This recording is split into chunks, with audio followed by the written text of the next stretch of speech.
ടെക്നോയുടെ techno spark go 2024 എന്ന പുതിയൊരു smart phone launch ചെയ്യാൻ പോകുന്നുണ്ട്. ഈ ഫോണിൻ്റെ ഫീച്ചേഴ്സിനെ പറ്റിയിട്ടുള്ള പല കാര്യങ്ങളും ഇപ്പം പറയാൻ കഴിഞ്ഞിട്ടുണ്ട്.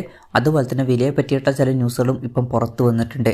ഈ ഒരു വീഡിയോയിൽ നമ്മൾ നോക്കാൻ പോകുന്നത് ടെക്നോ സ്പാർക്ക് ഗോ 2024 എന്ന സ്മാർട്ട് ഫോണിനെ പറ്റിയിട്ടാണ്.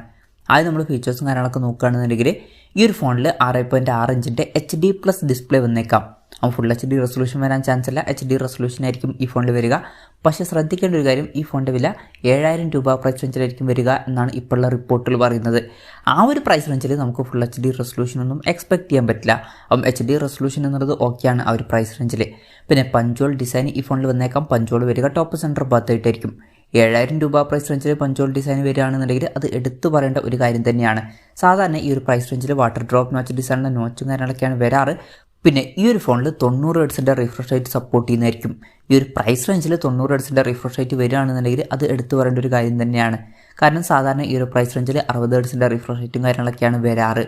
പിന്നെ ഡൈനാമിക് പോർട്ട് എന്നുള്ള ഒരു ഫീച്ചറും ഇതിൽ വരുന്നതായിരിക്കും. അതായത് iPhone 15 സീരീസിലൊക്കെ ഡൈനാമിക് ഐലൻഡ് എന്നുള്ള ഫീച്ചർ കണ്ടിട്ടുണ്ട്. അതിൽ നോട്ടിഫിക്കേഷൻസ് വരുന്നത് പോലെ ആയിരിക്കും ഈ ഫോണിലും വരിക എന്നാണ് റിപ്പോർട്ടുകൾ പറയുന്നത്. അങ്ങനെയാണെന്നുണ്ടെങ്കിൽ അതും ഇൻട്രസ്റ്റിംഗ് ആയിട്ടുള്ള ഒരു കാര്യമായിരിക്കും. അപ്പോൾ ഡിസ്പ്ലേ ഫീച്ചേഴ്സും മൊത്തത്തിൽ നോക്കുകയാണെന്നുണ്ടെങ്കിൽ 7000 രൂപ പ്രൈസ് റേഞ്ചിലാണ് ഈ ഫോൺ ലോഞ്ച് ചെയ്യുന്നത് എന്നുണ്ടെങ്കിൽ മികച്ച ഡിസ്പ്ലേ ഫീച്ചേഴ്സുമായിട്ടായിരിക്കും ഈ ഫോൺ വരിക. എടുത്തു പറയേണ്ട കാര്യങ്ങൾ എന്ന് പറയുന്നത് പഞ്ചോൾ ഡിസൈനും 90 ഹെർട്സിൻ്റെ റിഫ്രഷ് റേറ്റും അതുപോലെ തന്നെ ഡൈനാമിക് പോർട്ട് എന്നുള്ള ഫീച്ചറൊക്കെ ആയിരിക്കും. പിന്നെ side mounted finger print sensor ഈ ഫോണിൽ വരുന്നതായിരിക്കും. ഈ ഒരു പ്രൈസ് റേഞ്ചിൽ side mounted finger print sensor വരികയാണെന്നുണ്ടെങ്കിൽ വളരെ നല്ലൊരു കാര്യം തന്നെയാണ്. പിന്നെ ഈ ഫോണിൻ്റെ ബ്ലാക്ക്, ബ്ലൂ, ഗ്രീൻ, യെല്ലോ എന്നീ കളർ വേരിയൻസ് ലോഞ്ച് ചെയ്തേക്കാം. പ്രോസസ്സറിൻ്റെ കാര്യത്തിലോട്ട് വരികയാണെന്നുണ്ടെങ്കിൽ unisoc T606 എന്ന പ്രോസസ്സറുമായിട്ടായിരിക്കും ഈ ഒരു സ്മാർട്ട് ഫോൺ വരിക. 7000 രൂപ പ്രൈസ് റേഞ്ചിൽ ഇത് ഇറക്കിയിട്ടുള്ളൊരു പ്രോസസ്സറൊക്കെ തന്നെയാണ്. പിന്നെ 5G സപ്പോർട്ടൊന്നും ഉണ്ടാവില്ല. മാക്സിമം 4G സപ്പോർട്ടായിരിക്കും ഈ ഫോണിൽ വരിക. ഈ ഫോണിൽ 4GB റാമും 128GB ഇൻറ്റേർണലും വന്നേക്കാം.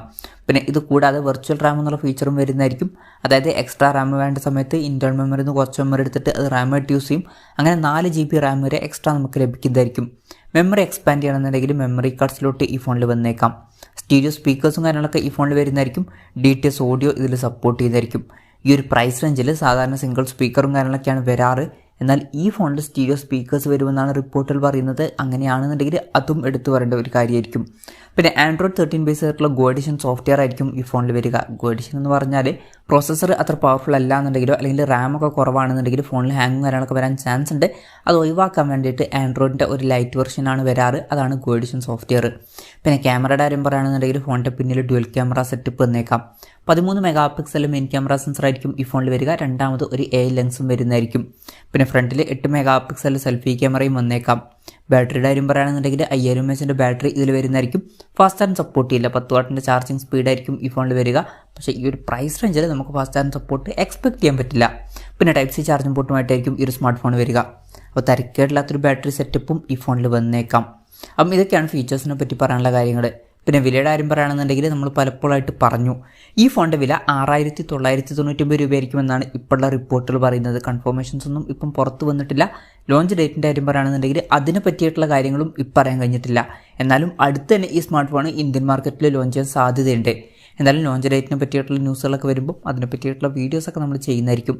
അപ്പം അതുപോലുള്ള വീഡിയോസ് കാണാൻ താല്പര്യമുണ്ടെന്നുണ്ടെങ്കിൽ ഈ ചാനൽ സബ്സ്ക്രൈബ് ചെയ്യാവുന്നതാണ്. എന്തായാലും ഈ പറഞ്ഞിട്ടുള്ള ഫീച്ചേഴ്സ് 7000 രൂപ പ്രൈസ് റേഞ്ചിൽ വരികയാണെന്നുണ്ടെങ്കിൽ വളരെ നല്ലൊരു കാര്യം തന്നെയാണ്. എടുത്തു പറയേണ്ട പല ഫീച്ചേഴ്സും വരുന്നുണ്ട്. പഞ്ചോൾ ഡിസൈനും 90 ഹെർട്സിൻ്റെ റിഫ്രഷ് റേറ്റും ഡൈനാമിക് പോർട്ട് എന്നുള്ള ഫീച്ചറും സ്റ്റീരിയോ സ്പീക്കേഴ്സും ഇതൊക്കെ എടുത്തു പറയേണ്ട ഫീച്ചേഴ്സ് തന്നെയാണ്. അപ്പം ഈ ഒരു പ്രൈസ് റേഞ്ചിൽ ഈ ഫോൺ ലോഞ്ച് ചെയ്യുകയാണെന്നുണ്ടെങ്കിൽ വളരെ നല്ലൊരു കാര്യമായിരിക്കും. എന്തായാലും ടെക്നോ സ്പാർക്ക് ഗോ 2024 എന്ന പുതിയൊരു സ്മാർട്ട് ഫോൺ വരാൻ പോകുന്നുണ്ട്. ഈ ഫോണിൻ്റെ ഫീച്ചേഴ്സിനെ പറ്റിയിട്ടുള്ള നിങ്ങളുടെ അഭിപ്രായം ജസ്റ്റ് ഒന്ന് കമൻറ്റ് ചെയ്യാം.